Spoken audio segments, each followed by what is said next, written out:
दोस्तों आज मैं इकोनॉमिक्स का एक टॉपिक लेकर के चल रहा हूँ आपके सामने जिसमें हम लोग डिस्कस करेंगे बहुत सारे इम्पोर्टेंट टॉपिक्स को। तो कृपया वीडियो को पूरा देखें और अगर आपको कुछ समझ में नहीं आता है तो आप कमेंट बॉक्स में मेरे से पूछ सकते हो, मैं आपको फिर से एक्सप्लेन करूँगा। ठीक है, तो चलिए शुरू करते हैं। तो आज का टॉपिक है हमारा फिस्कल पॉलिसी। ठीक है, फिस्कल पॉलिसी फिर और भी है फॉरेन इन्वेस्टमेंट, इन्फ्लेशन। तो सबसे पहले हम लोग आज लेकर के चलेंगे फिस्कल पॉलिसी को। तो काफ़ी डिटेल्ड वे में हम लोग पढ़ने जा रहे हैं अभी। ठीक है, तो काफ़ी ध्यान से सुनोगे आप लोग, बहुत ही मज़ा आने वाला है। ठीक है, हर एक टॉपिक को मैं अच्छे तरीके से समझाने वाला हूँ यहाँ पे। तो सबसे पहले बात करते हैं फिस्कल पॉलिसी होता क्या है। तो फिस्कल पॉलिसी कहते हैं जो डील करता है रेवेन्यू और एक्सपेंडिचर ऑफ गवर्नमेंट। ठीक है, यानी कितना रेवेन्यू आ रहा है उसके पास, यानी कितना वो टैक्स कलेक्ट कर रहा है, कितना खर्च कर रहा है। तो इस पूरे नीति को ही हम लोग राजकोषीय नीति कहते हैं, फिस्कल पॉलिसी कहते हैं। ठीक है, यानी इसका डेफिनेशन अगर बोला जाए तो ऐसे भी बोल सकते हैं कि it is the means by which a government adjusts its spending level and tax rate. अपने स्पेंडिंग लेवल और टैक्स रेट को एडजस्ट करता है किस चीज़ के लिए? To monitor and influence a nation's economy. ठीक है, किस चीज़ को इन्फ्लुएंस करने के लिए या मॉनिटर करने के लिए? अपने देश के इकोनॉमी का। क्लियर है? यानी सिंपली आप यही समझ सकते हो कि ये किस चीज़ के बारे में डील कर रहा है, तो रेवेन्यू और एक्सपेंडिचर के बारे में डील कर रहा है। ठीक है, फिस्कल पॉलिसी को हम लोग और भी क्या बोलते हैं, तो बजटल पॉलिसी भी बोलते हैं इसको।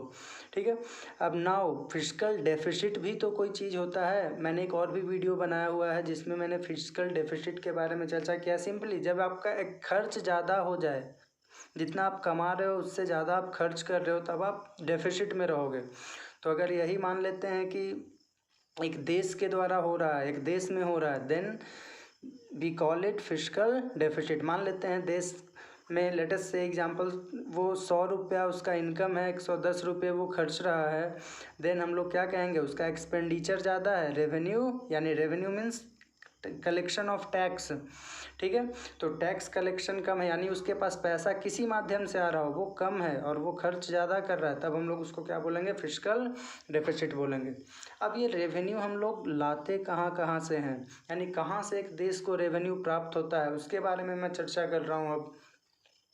तो classification of tax structure of A company, किसी भी कंपनी का जो टैक्स स्ट्रक्चर होता है उसको मेनली 3 वे में हम लोग क्लासीफाई करते हैं। ठीक है, कौन कौन सा वो वे है? तो सबसे पहला है डायरेक्ट और इनडायरेक्ट टैक्स से लेते हैं। दूसरा है specific tax and ad valorem tax से लेते हैं। ठीक है, ad valorem means according to value, अभी आगे और भी देखेंगे। और तीसरा जो है हम लोग टॉपिक आज चर्चा करेंगे वो है progressive tax and regressive tax. और भी चर्चा करेंगे हम लोग इसमें, सेस क्या होता है, सरचार्ज क्या होता है। बिल्कुल अच्छे तरीके से आज आप समझ जाओगे, कोई परेशानी नहीं होगा। तो सबसे पहला लेकर के चलते हैं हम लोग डायरेक्ट टैक्स और इनडायरेक्ट टैक्स हो। तो डायरेक्ट टैक्स उसको बोलते हैं जिसमें कि एक वैसा tax which has to be paid by the same person या कंपनी। जैसे मान लेते हैं, सिंपली एक अगर एग्जांपल लें तो ये यहाँ पे मान लेते हैं कि गवर्नमेंट है, ठीक है, और यहाँ पे कोई पर्सन है, ठीक है, पर्सन है या कंपनी है। तो आप अगर डायरेक्टली गवर्नमेंट को टैक्स पे कर रहे हो तब हम लोग उसको क्या बोलेंगे, डायरेक्ट टैक्स बोलेंगे। ठीक है, डायरेक्टली आप अगर गवर्नमेंट को पे कर रहे हो then we call it direct tax. लेकिन अगर गवर्नमेंट को आप पे करने से पहले, मान लेते हैं यहाँ पे कोई थर्ड पार्टी है, आप इसको पे कर रहे हो और ये यहाँ जा कर के दे रहा है, ठीक है, गवर्नमेंट को दे रहा है, यानी अल्टीमेटली पहुँचना उसको गवर्नमेंट के पास ही है। लेकिन अगर आप डायरेक्टली नहीं दे करके किसी थर्ड पार्टी के माध्यम से वहाँ पहुँचवा रहे हो तब हम लोग उसको इनडायरेक्ट टैक्स बोलते हैं। ठीक है, जैसे एग्जांपल मैं छोटा सा बिल्कुल लेता हूँ। आप मान लेते हो दवा लेने जाते हो, ठीक है, तो दवा के ऊपर में लिखा हुआ रहता है MRP INCL यानी इंक्लूसिव ऑफ ऑल टैक्सेस 100 रुपया। तो इसका मतलब कि आपने उसमें टैक्स दिया हुआ है। ठीक है, तो इसका मतलब यह है कि इस देश में कोई भी ऐसा नागरिक नहीं है जो टैक्स नहीं देता है। हर एक नागरिक टैक्स देता है, डायरेक्टली दे या इनडायरेक्टली दे, टैक्स उसको देना ही देना है। क्लियर है बिल्कुल। तो हमने क्या बताया, दवा के ऊपर में लिखा रहता है INCL ऑफ ऑल टैक्सेस, मतलब कि पूरा इंक्लूड है उसमें टैक्स। तो आप किसको जा करके देते हो, वो मेडिकल शॉप को देते हो, ठीक है। और मेडिकल शॉप जो है वो कहीं ना कहीं जा करके कहाँ दे रहा है, गवर्नमेंट को। वो टैक्स आपके बदले में पे कर रहा है। इट मीन्स कि आप डायरेक्टली नहीं दे रहे हो, आप किसी थर्ड पार्टी से जा करके उसके पास पहुँचा रहे हो, then that we call indirect tax. And sorry, और डायरेक्टली दे रहे हो तो डायरेक्ट टैक्स हो जाएगा, ठीक है। तो यही यहाँ पे मैंने लैंग्वेज में लिखा हुआ है कि एक डायरेक्ट टैक्स वैसा टैक्स है which has to be paid by the same person या company on which it is impose, यानी जिस पे है इम्पोज किया गया वही जा कर के दे रहा है। यानी इसका जो बर्डन है वो दूसरे पे हम लोग शिफ्ट नहीं कर सकते हैं, तब हम लोग उसको क्या बोलते हैं, डायरेक्ट टैक्स। जैसे कि इनकम टैक्स हो गया, इनकम का एक लेवल होता है, जैसे 2.5 लाख तक आपको कोई भी इनकम टैक्स नहीं देना है। 2.5 लाख से 5 लाख रहेगा तो उस पर कुछ इनकम 5% का देना होता है। 5 से 10 लाख आप कमा रहे हो तो उसके ऊपर सॉरी 7.5 लाख कमा रहे हो तो उसके ऊपर में अलग टैक्स है। अभी मैं आगे उस पर भी चर्चा करूँगा। फिर कॉर्पोरेट टैक्स यानी कंपनी का टैक्स है, प्रॉपर्टी पे आपका जो टैक्स लग रहा है, तो ये सब आप कहाँ दे रहे हो, डायरेक्टली गवर्नमेंट को पे कर रहे हो, तो हम लोग उसको क्या बोलेंगे, डायरेक्ट टैक्स। और दूसरा जो इनडायरेक्ट टैक्स है हमने आपको बता दिया कि जिसमें आप डायरेक्टली नहीं दे रहे हो, विच is imposed on someone but it is paid by someone else. मैंने दवा का एग्जांपल लिया, इम्पोज किया गया था किसी और पे, लेकिन but it is paid by someone else, और वो ले रहा है किस पे, किससे, आपसे ले रहा है, तो हम लोग उसको क्या बोल देंगे, इनडायरेक्ट टैक्स। जैसे टैक्सेज ऑन GST हो गया, उसको इनडायरेक्ट टैक्स बोलते हैं। एक्साइज ड्यूटी हो गया, कस्टम ड्यूटी हो गया, वैट हो गया, वैल्यू एडेड टैक्स, सभी पे लेक्चर में बनाऊंगा, ठीक है। टेंशन लेने की बात नहीं है, हर एक टॉपिक पे अलग अलग सेपरेटली आएगा कि क्या होता है value added tax, custom duty, excise duty, सब बहुत डिटेल्ड वे में देखेंगे। अभी अगर रेशियो देखोगे आप तो डायरेक्ट और इनडायरेक्ट टैक्स का जो रेशियो है सेंटर में वो 52:48 है। यानी डायरेक्ट टैक्स से कितना आता है, 52% आता है, इनडायरेक्ट टैक्स से कितना आता है, 48% आता है। 1991 की बात करें तो उस समय ये कितना था रेशियो, 20:80, ठीक है। नेक्स्ट पॉइंट में एक बात कर रहे हैं कि जो टैक्स स्ट्रक्चर किसी भी कंपनी का होता है तो उसमें मेनली जो टैक्स का बर्डन होता है वो जाकर के फॉल होता है किस पे, पुअर पीपल पे, ठीक है। जैसे एक एग्जांपल मैं और देता हूँ यहाँ पे, मान लेते हैं कि आप एक टॉफ़ी खरीद रहे हो, ठीक है। तो टॉफ़ी कहाँ से है, कोई कंपनी उसको मैन्युफैक्चर कर रहा होगा। अब मैन्युफैक्चर करके वो पहुँचाया, बहुत सारे माध्यम से पहुँचता है। जब मैं वैट पे आऊँगा तो उस पर पूरा चर्चा करूँगा किस तरह से होता है। तो मान लेते हैं अभी वो टॉफ़ी 1 रुपये का है, अब मान लेते हैं कि जो कंपनी है उस पर टैक्स इंक्रीज़ कर दिया गया, तो आप पे टैक्स इंक्रीज़ नहीं किया है, कंपनी पे टैक्स और ज़्यादा इंक्रीज़ कर दिया। तो जब कंपनी पे टैक्स इंक्रीज़ कर दिया तो क्या होगा, उसका कॉस्ट ऑफ प्रोडक्शन इंक्रीज हो जाएगा। तो कॉस्ट ऑफ प्रोडक्शन इंक्रीज होगा तो वो क्या करेगा, सामान का भी दाम इंक्रीज कर देगा। अब वही टॉफ़ी मान लेते हैं कि इधर 2 रुपये में मिल रहा है, तो डायरेक्टली या इनडायरेक्टली जो टॉफ़ी आप 1 रुपये में ख़रीद रहे थे वो आप उसके लिए अब आप 2 रुपये दे रहे हो। इट मीन्स किस पे फॉल हुआ करके, पुअर पीपल पे ही फॉल होता है, ठीक है। VAT continues in states on a limited number of commodities, ठीक है। वैट पे आऊँगा तो इस पर भी चर्चा करूँगा, बस अभी यहाँ पे देख लीजिए इतना है कि वैट अभी भी कुछ स्टेट्स में सर्टेन नंबर ऑफ क्वांटिटीज़ पे है, ठीक है। आप नोट्स बनाओगे तो उसके लिए मैं इस तरह से कर दे रहा हूँ, आप बना सकते हो। नेक्स्ट हम लोग बात कर रहे हैं लाफ्टर कर्व के बारे में, ठीक है। तो लाफ्टर कर्व एक अर्थर लाफ्टर अमेरिकन इकोनॉमिस्ट थे जिन्होंने रिलेशन बताया था किसके किसके बीच में, तो टैक्स रेवेन्यू और टैक्स रेट के बीच में। क्या बताया था इन्होंने कि देखिए होता क्या है कि जैसे जैसे आप टैक्स को इंक्रीज करते हो, टैक्स रेट को इंक्रीज कर रहे हो, ठीक है, यानी if tax rates are low raising them will increase tax revenue. अगर टैक्स का रेट मान लेते हैं कि कम है, टैक्स रेट जो है वो अभी कम है, तो टैक्स का रेवेन्यू क्या होगा, कम होगा, ठीक है। लेकिन टैक्स का रेट बढ़ाओगे तो टैक्स का रेवेन्यू भी देखो बढ़ गया ना, कम था तो कम है, ज़्यादा था तो ज़्यादा हो गया। यानी टैक्स का रेवेन्यू जैसे टैक्स का रेट जैसे जैसे बढ़ाओगे, सिंपली समझ लो ना, टैक्स आप पे इम्पोज हो रहा है तो गवर्नमेंट के पास क्या होगा, रेवेन्यू आएगा, तो वो इंक्रीज होगा, लेकिन एक लिमिट तक ही इंक्रीज होगा, ठीक है। उस लिमिट के बाद यानी एक ऑप्टिमम पॉइंट होता है, ठीक है, बियॉन्ड दिस ऑप्टिमम रेट, यानी उसके बाद क्या होगा, वो डिक्रीज होने लगेगा। यानी ज़्यादा आप टैक्स इंक्रीज करते रहोगे तो क्या होगा, आपका रेवेन्यू डिक्रीज कर जाएगा। अब ये कैसे होगा, अब मान लो कि आप एक शर्ट खरीद रहे हो 200 रुपये की, ठीक है। अब 200 रुपये में मान लेते हैं टैक्स लगा दिया इतना ज़्यादा कि उस शर्ट का कीमत हो गया 5,000 रुपया, तो क्या अब आप वो शर्ट खरीद पाओगे, नहीं। तो इसका मतलब टैक्स इंक्रीज होने से आप सस्ता था तो खरीद रहे थे तो रेवेन्यू आ रहा था, महंगा हो गया बहुत ज़्यादा तो क्या हुआ, एक ऑप्टिमम लेवल के बाद टैक्स बढ़ा दिया तो इंक्रीज हो गया। इंक्रीज हो गया इट मीन्स कि अब आप उसको खरीद नहीं रहे हो, तो वो ऐसे ही स्टॉक पड़ा हुआ है, बेकार हो गया, ख़राब हो गया वो। इट मीन्स कि सामान भी चला गया और वो टैक्स भी नहीं गया।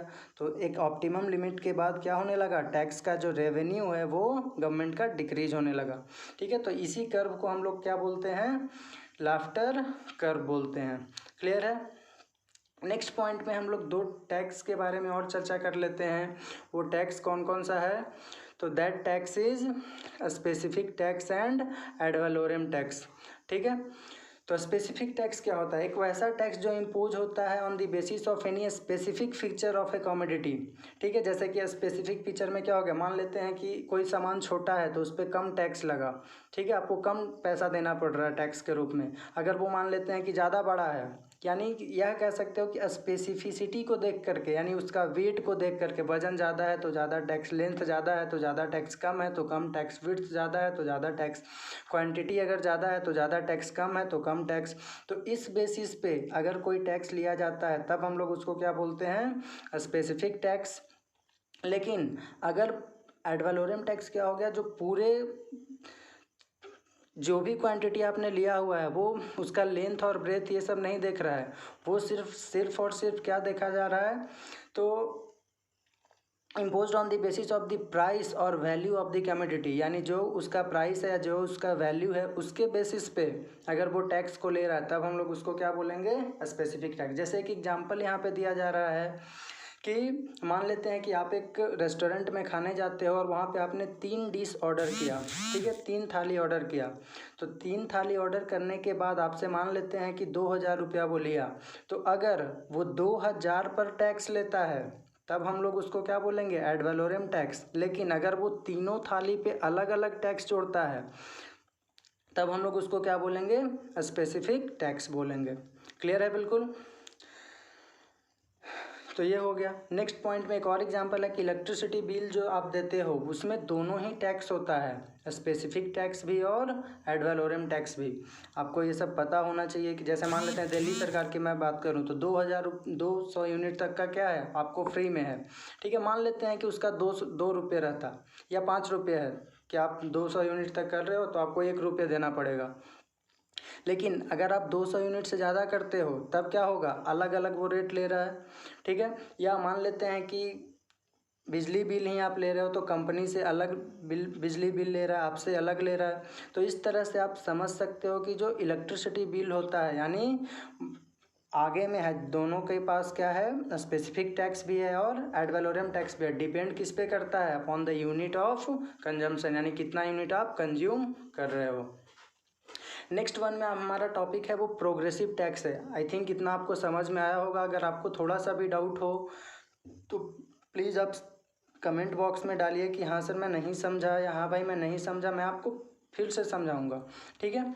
Next is progressive tax. तो प्रोग्रेसिव टैक्स क्या है, तो देखो होता क्या है कि जैसे जैसे प्रोग्रेस करोगे आप, ठीक है, प्रोग्रेस करने इन द सेंस कि आप अभी कम कमा रहे हो तो आपको टैक्स कम देना पड़ रहा है, लेकिन जब कमाना ज़्यादा शुरू कर दोगे तब आपको टैक्स ज़्यादा देना पड़ रहा है। तो इस तरह के टैक्स को हम लोग क्या बोलते हैं, प्रोग्रेसिव टैक्स। जैसे एग्जांपल की बात करें तो 2.5 लाख तक, अभी ये डाटा अपडेट किया गया है, तो 2.5 लाख तक आपको कोई भी टैक्स नहीं देना पड़ रहा है। 2.5 लाख आप अगर सालाना कमा रहे हो तो आपको टैक्स नहीं दे रहा, लेकिन 2.5 लाख से 5 लाख कमा रहे हो तो आप पे 5% का टैक्स।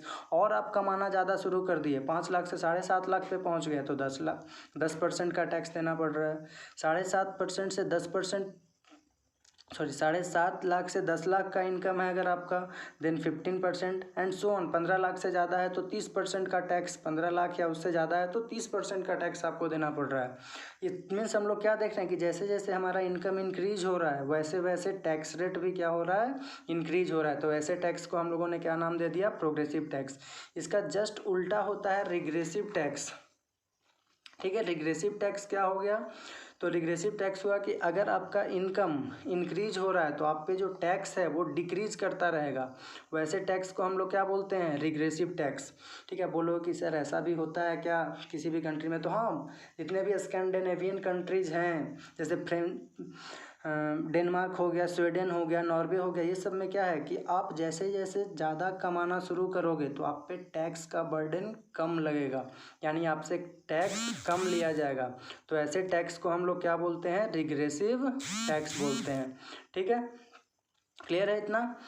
अब एक और भी कुछ डाटा यहाँ पे दिया हो कि फ्रेंच रेवोल्यूशन का कारण कहीं ना कहीं यही बना था। आपने पढ़ा होगा हिस्ट्री फ्रेंच रेवोल्यूशन, तो आपको यह कारण जरूर पता वहाँ पे पढ़े होगे आप कि रिग्रेसिव टैक्स की वजह से ही कहीं ना कहीं फ्रेंच रेवोल्यूशन हुआ था। ठीक है, अब लेकिन जो रिग्रेसिव टैक्स है वो हमारा, आप सोचोगे कि हमारे कंट्री में क्यों नहीं है, तो देखो हमारे कंट्री में क्या है, ज़्यादातर पॉपुलेशन जो है वो पुअर है। अब पुअर होने की वजह से क्या है कि कम जो लोग कमा रहे हैं, यानी जो मिडिल क्लास और लो क्लास में फैमिली है उनको टैक्स ज़्यादा देना पड़ जाएगा। ठीक है, और सरकार ये कभी नहीं चाहेगी कि हाँ जिनके पास इनकम भी नहीं है, बहुत कम इनकम है, उनसे मैं ज़्यादा टैक्स लूँ।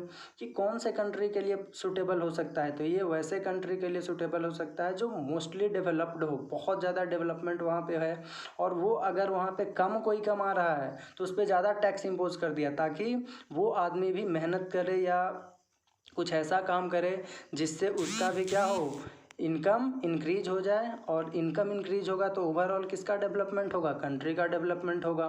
ठीक है, तो यह कारण है कि रिग्रेसिव कितने कंट्री में, ये सब कंट्री जो है वहाँ पे रिग्रेसिव टैक्स लगाया जाता है। ठीक है, एक और भी ऊपर में मैं बात बताना भूल गया कि डायरेक्ट टैक्स और इनडायरेक्ट टैक्स है, जो दोनों जो है वो कैसा टैक्स है, प्रोग्रेसिव टैक्स है।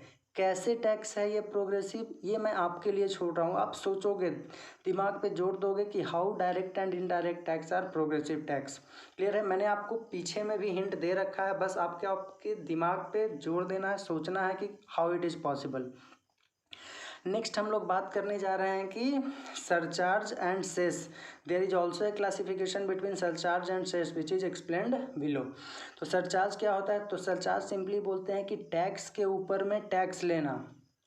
ठीक है, यानी it is a tax on tax which is imposed on income above a certain limit, यानी कुछ खास लिमिट के बाद अगर आप उससे ज़्यादा कमाना शुरू कर देते हो तब उसके बाद आपको एक्स्ट्रा चार्ज, यानी जो आप टैक्स दे रहे हो उस टैक्स के ऊपर में भी आपको टैक्स देना पड़ रहा है, उसको हम लोगों ने क्या नाम दे दिया, सरचार्ज दिया है।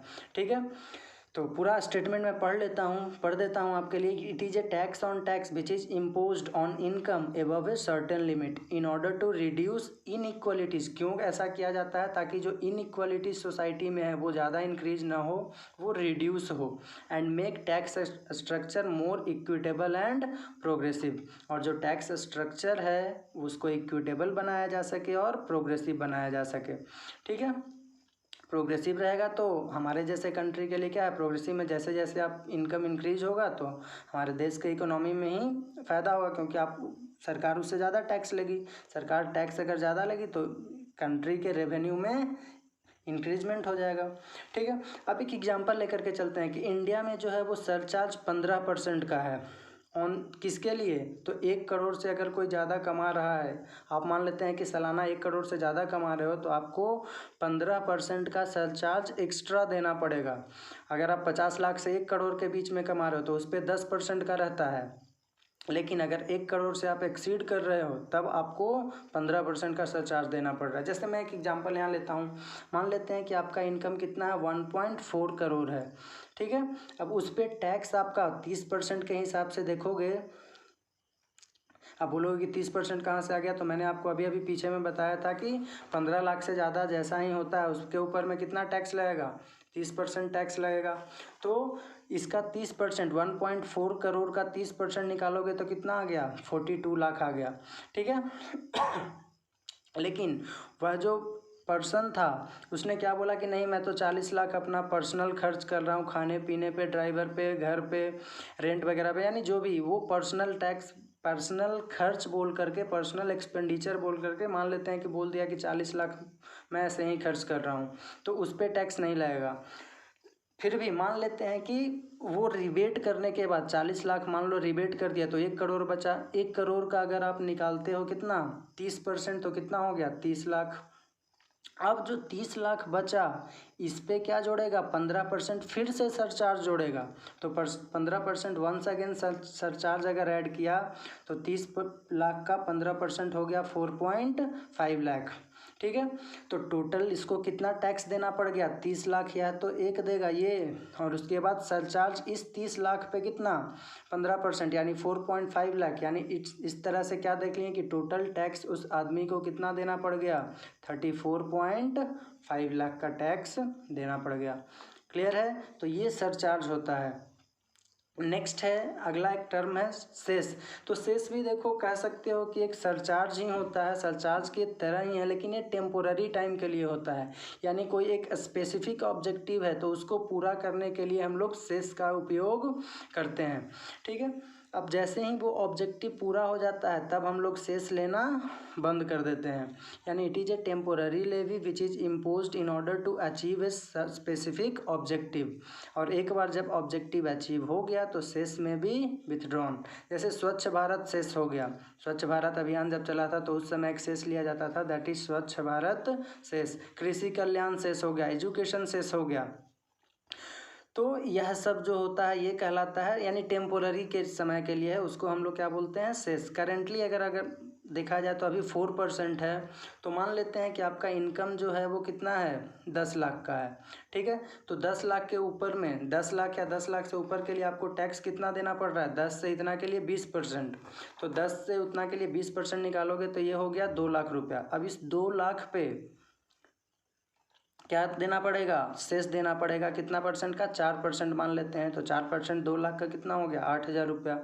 तो यानी अब टोटल टैक्स आपको कितना देना पड़ेगा, 2 लाख ये प्लस 8,000 ये, यानी 2,08,000 रुपया आपको देना पड़ेगा। ये कितने समय के लिए, टेम्पोररी समय के लिए होता है। तो ये था दोस्तों आज के लिए, जिसमें मैंने आपको बात किया डायरेक्ट क्या टैक्स क्या होता है, इनडायरेक्ट टैक्स क्या होता है, लैफ्टर कर्व के बारे में मैंने बात किया।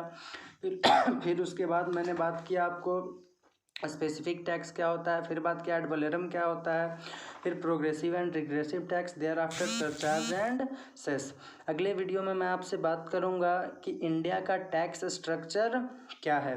ठीक है। यानी इंडिया में किस तरह से टैक्स लिया जाता है, यानी जितने भी है, कॉरपोरेट टैक्स हो गया या इनकम टैक्स हो गया या एक्साइज ड्यूटी हो गया, कस्टम ड्यूटी हो गया, GST हो गया, इन सभी पे चर्चा करूंगा। तो आज के लिए इतना ही। धन्यवाद। जय हिंद।